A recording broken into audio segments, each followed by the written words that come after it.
श्रोता बंधु नमस्कार। मु डॉक्टर शिशिर दास रेडियो सुरभि अध्यक्ष आपण मानकु स्वागत करुछि एक अभिनव कार्यक्रम को।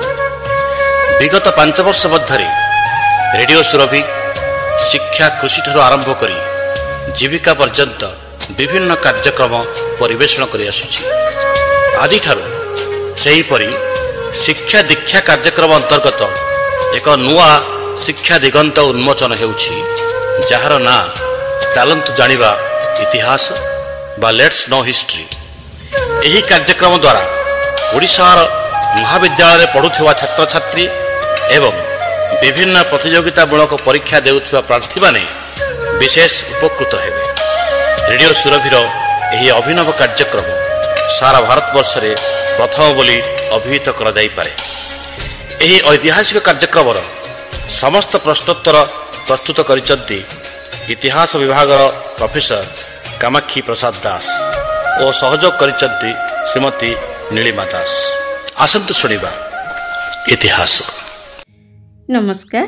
कोरापुट सरकारी महाविद्यालयर अवसरप्राप्त इतिहास विभागीय मुख्य तथा जातीय दृष्टिबाधित संघ ओडिशा शाखार अवैतनिक इनक्लूसिव शिक्षा निर्देशक प्रोफेसर कामाक्षी प्रसाद दास महोदयंकर लेट्स नो हिस्ट्री बा चलतु जानिबा इतिहास माध्यमरे छात्र छात्री मानंक पई झरी आसीथिबा सीबीसीएस पाठ्यखसड़ा संबलित संक्षिप्त प्रश्नोत्तर कार्यक्रम उपस्थापन मु नीलिमा दास आपण मानंकु स्वागत करुछि।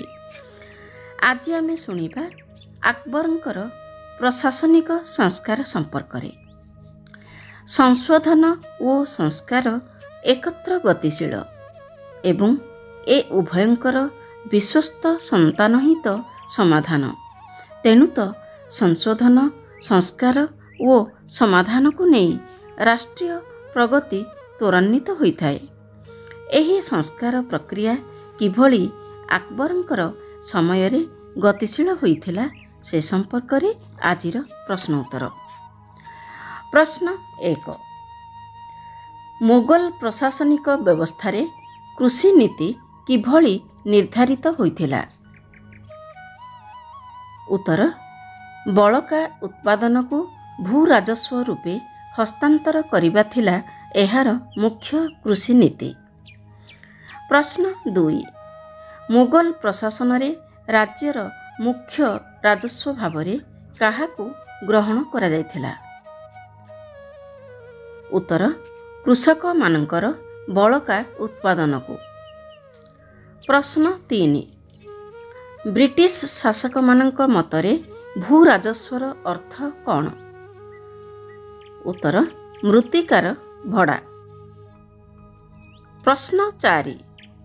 ब्रिटिश मानक मतरे भू राजस्वर प्रकृत अधिकारी किए? उत्तर। राजा निजे। प्रश्न 5। केउ कारण जोगु ब्रिटिश शासक माने भू राजस्व को राजांक संपत्ति बोली मने करुथिले? उत्तर। सेमानंक मतरे राज्यर समस्त जमीर मालिक राजा निजे होइथिबा कारणरू। प्रश्न 6। भू राजस्व संपर्क रे आबुल फाजलंकर आईन इ अकबरी रे केउ विषय वर्णित अछि? उत्तर। एहा हेउछि राजा द्वारा धार्य करा जायथिबा कर। कर हेउछि सम्राटंकर पारिश्रमिक जहा बदल रे से राज्यर प्रजांकु रक्षा करिथांती ओ न्याय रक्षा करिथांती। प्रश्न 7। बाबर तांको साम्राज्यर समग्र भूखंड को केते भागरे विभक्त करिथिले ओ कौन कौन? उत्तर। 2 भागरे विभक्त करिथिले, यथा खलिसा बा सम्राटंक भूमि एवं जागीर बा समर्पित भूमि। प्रश्न 8। हुमायून भूमि प्रणाली क्षेत्र रे काहार पदांक अनुसरण करिथिले? उत्तर। निज पितांकर। प्रश्न 9। बाबरंक परे केउ शासक भूमि ओ राजस्व प्रणाली रे ପରିବର୍ତ୍ତନ ଆଣିଥିଲେ? ଉତ୍ତର ଶେରଶାହ। ପ୍ରଶ୍ନ 10 ଶେରଶାହଙ୍କ ଦ୍ୱାରା ପ୍ରଚଳିତ ଭୂମି ଓ ରାଜସ୍ୱ ପ୍ରଣାଳୀ କେଉଁ ସମୟ ପର୍ଯ୍ୟନ୍ତ ବଳବତ୍ତର ଥିଲା? ଉତ୍ତର ସୁର ରାଜବଂଶର ଶେଷ ରାଜାଙ୍କ ପର୍ଯ୍ୟନ୍ତ। ପ୍ରଶ୍ନ 11 ସୁର ରାଜବଂଶର ଭୂ ରାଜସ୍ୱ ପ୍ରଣାଳୀକୁ କେବେ କିଏ ଉଠାଇ ଦେଇଥିଲେ? ଉତ୍ତର 1555 ଖ୍ରୀଷ୍ଟାବ୍ଦରେ ହୁମାୟୁନ ପୁନର୍ବାର ରାଜଗାଦି ପ୍ରାପ୍ତ କରିବା ପରେ ଉଠାଇ ଦେଇଥିଲେ। ପ୍ରଶ୍ନ 12 ଆକବର କାହାର ଭୂ ରାଜସ୍ୱ ନୀତିକୁ ଅନୁସରଣ କରିଥିଲେ? ଉତ୍ତର ଶେରଶାହଙ୍କର। ପ୍ରଶ୍ନ 13 ଶେରଶାହଙ୍କୁ କାହିଁକି ଆକବରଙ୍କ ଅଗ୍ରଦୂତ କୁହାଯାଏ? ଉତ୍ତର ଆକବର ଶାସନ କ୍ଷେତ୍ରରେ ଶେରଶାହଙ୍କ ଅନୁଗାମୀ ହୋଇଥିବା କାରଣରୁ। ପ୍ରଶ୍ନ 14 ଆକବର ଭୂ ରାଜସ୍ୱ ପ୍ରଣାଳୀରେ ସଂସ୍କାର ଆଣିବା ପାଇଁ ଦୀର୍ଘ କେତେ ବର୍ଷ ପରୀକ୍ଷା ନିରୀକ୍ଷା ଚଳାଇଥିଲେ? ଉତ୍ତର ରାଜା ହେବା ପରେ ଦୀର୍ଘ 20 ବର୍ଷ କାଳ। ପ୍ରଶ୍ନ 15 ଆକବରଙ୍କର ଭୂ ରାଜସ୍ୱ ସଂସ୍କାର ଲକ୍ଷ୍ୟ କିଭଳି ପୂର୍ଣ୍ଣାଙ୍ଗ ରୂପ ପ୍ରାପ୍ତ ହୋଇଥିଲା?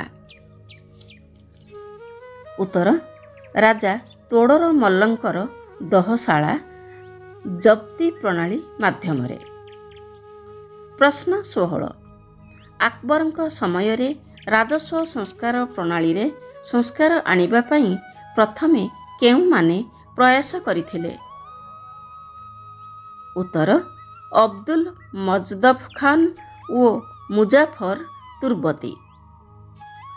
ପ୍ରଶ୍ନ 17 ଆକବରଙ୍କ ସମୟରେ ଭୂ ରାଜସ୍ୱ ସମ୍ପର୍କରେ ତଥ୍ୟ ସଂଗ୍ରହ ପାଇଁ ମୁଜାଫର କେଉଁମାନଙ୍କୁ ନିଯୁକ୍ତି କରିଥିଲେ? ଉତ୍ତର 10 ଜଣ କାନୁନଗୋଙ୍କୁ। ପ୍ରଶ୍ନ 18 କେଉଁ କାରଣ ଯୋଗୁଁ ଆକବରଙ୍କ ସମୟରେ କାନୁନଗୋମାନଙ୍କର ଭୂ ରାଜସ୍ୱ ସଂସ୍କାର ଅନୁମୋଦନ କାର୍ଯ୍ୟକାରୀ ହୋଇପାରିନଥିଲା? ଉତ୍ତର ଉଜବେକ ବିଦ୍ରୋହ ଯୋଗୁଁ। ପ୍ରଶ୍ନ 19 କେଉଁ ଖ୍ରୀଷ୍ଟାବ୍ଦରେ ଆକବର ଜାଗିରି ଉଚ୍ଛେଦ କରିଥିଲେ? ଉତ୍ତର 1575 ଖ୍ରୀଷ୍ଟାବ୍ଦରେ। ପ୍ରଶ୍ନ 20 ଆକବରଙ୍କ ସମୟରେ ସମଗ୍ର ସାମ୍ରାଜ୍ୟକୁ କେତୋଟି ପରଗଣାରେ ବିଭକ୍ତ କରାଯାଇଥିଲା? ଉତ୍ତର 182 ଗୋଟି ପରଗଣାରେ। ଆଜି ପାଇଁ ଏତିକି। ପୁଣି ଆସିବି ଆଗାମୀ ଅଧ୍ୟାୟରେ। ସେ ପର୍ଯ୍ୟନ୍ତ ବିଦାୟ ନେଉଛି। ନମସ୍କାର।